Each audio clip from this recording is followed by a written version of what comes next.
Kublai shibun pi iba peja kanika kubor kabadai mta kasngi ka arp khanda tarik September hajar arpo.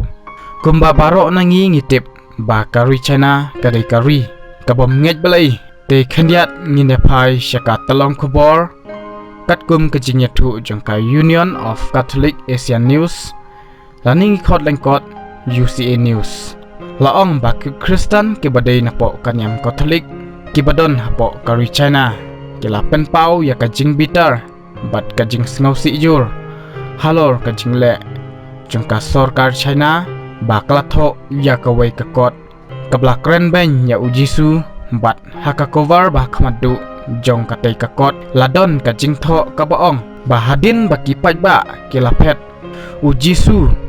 ula kawang mau bat Pyniap ru ya kawai ka kynthei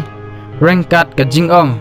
ba ngaru ngadai unong pop yakani lakam daka Sorkar China hakatai kakot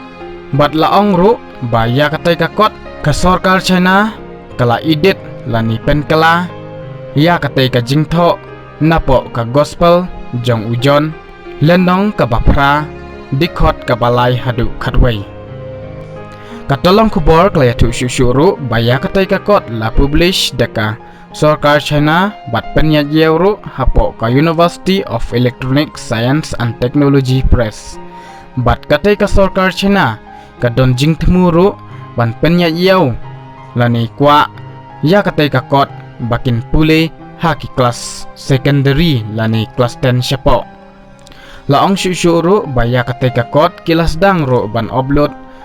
hapo ka internet lani haki social media rengkat ka jingkren ben ya kanyam Katolik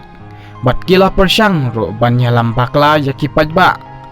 bakin isi ya kitei ki badai napo katai kanyam Katolik habadai bat katai ka jingle jangka Sorkar China uwai upadar ubadai napo kanyam Katolik napo kari China ulaong bakani ka jingle donbor jangka Sorkar China kalong persya ya ka an bat ya ka hok long bru man bru bat kum juru ban mani laluj ya utrai Jisu ubadai ulang penim ulaong syusyuru ba om tang ba kila Thoh ya katai kakot Henry bun ba ki Kristen ki ba im hapo katai kari ki im da ka jingjenjar bat kimyo ban syakri lani mani laluj ya utrai Jisu ubalong unong penim